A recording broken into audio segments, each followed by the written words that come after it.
Sanbonani greetings. How are you guys doing? I'm fine, I'm well, thanks guys. Okay, guys, in the previous video we dealt with the chapter 10 of the basic conditions of employment, but part A. So today we're going to be dealing, in this video, we're going to be dealing with part B and part C of chapter 10 of the basic conditions of employment. But before we get to it, guys, I just want to thank you guys for continuing to view the channel, for continuing subscribing to the channel. Please do subscribe. Those who have not yet subscribed, please do subscribe. At the bottom of this video, there's a subscribe option. Please click on it. So each time I release a video, then you get notified and you're able to engage and able to spread the message and the information. Thank you very much, guys. Okay, guys, let's get to the chapter 10 of the basic conditions of employment. Part B, legal proceedings. Consolidation of proceedings. A dispute concerning or contravention of this act may be instituted jointly with proceedings instituted by an employee under Part C of this chapter. 2. If an employee institutes proceedings for unfair dismissal, the labor court or the arbitrator hearing the matter may also determine any claim for an amount that is owing to that employee in terms of this act if A, the claim is referred in compliance with Section 191 of the Labor Relations Act 1995. B, the amount has not been owing to the employee for longer than 1 year. And C, no compliance order has been made. No other legal proceedings have been instituted to recover the amount. 3, a dispute concerning any amount that is owing to an employee as a result of a contravention of this act may be initiated jointly with a dispute instituted by that employee over the entitlement to severance pay in terms of Section 41 subsection 6. Payment of interest. An employer must pay interest on any amount due and payable in terms of the prescribed rate of interest rate Act 1975, Act number 55 of 1975, to any person to whom a payment should have been made. Very important. Proof of compliance. In any proceedings concerning a contravention of this act or any sectoral determination, it is for an employer A, to prove that a record maintained by or for that employer is valid and accurate. B, who has failed to keep any record required by this act that is relevant to those proceedings to prove compliance with any provision of this act. Jurisdiction of the labor court. 1. Subject to the Constitution and the jurisdiction of the Labor Appeal Court, and except where this act provides otherwise, the Labor Court has exclusive jurisdiction in respect of all matters in terms of this act, except in respect of an offense specified in sections 43, 44, 46, 48, 90, and 92. Number 2, the Labor Court may review the performance or purported performance of any function provided for in this act, any actor, omission, or any person, or any on ground that are permissible in law. Right.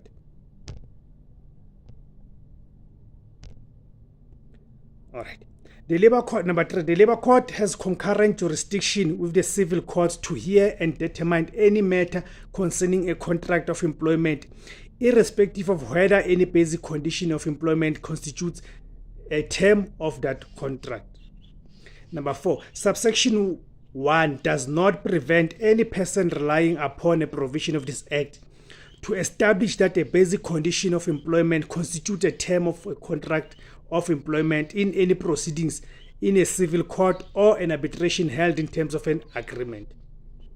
Number 5, if proceedings concerning any matter contemplated in terms of subsection 1 are instituted in a court that does not have jurisdiction in respect of that matter, that court may at any stage during proceedings refer the matter to the Labor Court.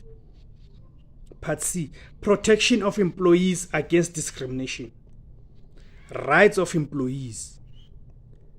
Number 1, every employee has the right to make a complaint to a trade union representative, a trade union official, or a labor inspector concerning any alleged failure or refusal by an employer to comply with this act.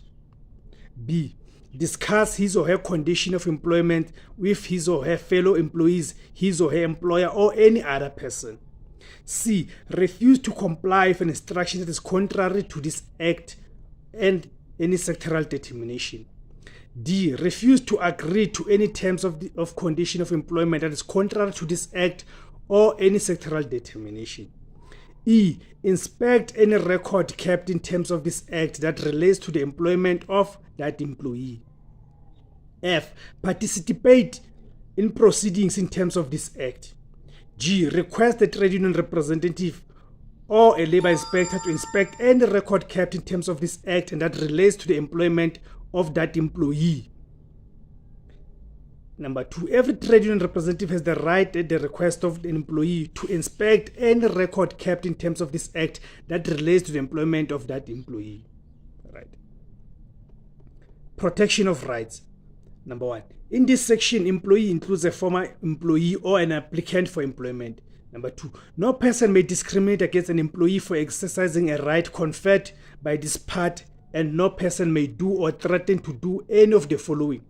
Require an employee not to exercise a right conferred by this part. B. Prevent an employee from exercising a right conferred by this part. Or C. Prejudice an employee because of a past, present, or anticipated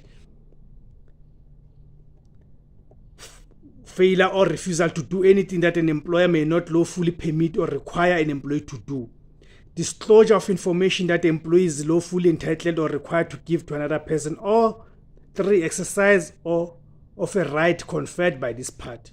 Number 3, no person may favor or promise to favor an employee in exchange for the employee not exercising a right conferred by this part. However, nothing in this section precludes the parties to a dispute from concluding an agreement to settle the dispute. Right. Procedure for disputes. 1. If there is a dispute about the interpretation of or application of this part, any party to the dispute may refer the dispute in writing to A. A council if the parties to the dispute fall within the registered scope of that council, or B. the CCMA if no council has jurisdiction. 2. The party who refers a dispute must satisfy the council or the CCMA that a copy of the referral has been served on all the other parties to the dispute. 3. The council or the CCMA must attempt to resolve the dispute through conciliation. 4. If a dispute remains unresolved, any party to the dispute may refer it to the labor court for jurisdiction. For education. 5. In respect of a dispute in terms of this part, the relevant provisions of Part C of 20 Chapter 6 of the Labor Relations Act 1995 apply with the changes required by the context. Burden of proof. In any proceedings in terms of this part, A. An employee who alleges that the right of protection conferred by this part has been infringed must prove the facts of the conduct said to constitute an infringement.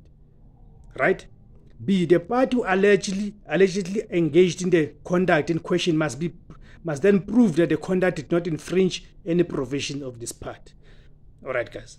That's the end of Chapter 10. We're doing Chapter 10 of the Basic Conditions of Employment, Part B and Part C, because Part A we did in the previous video.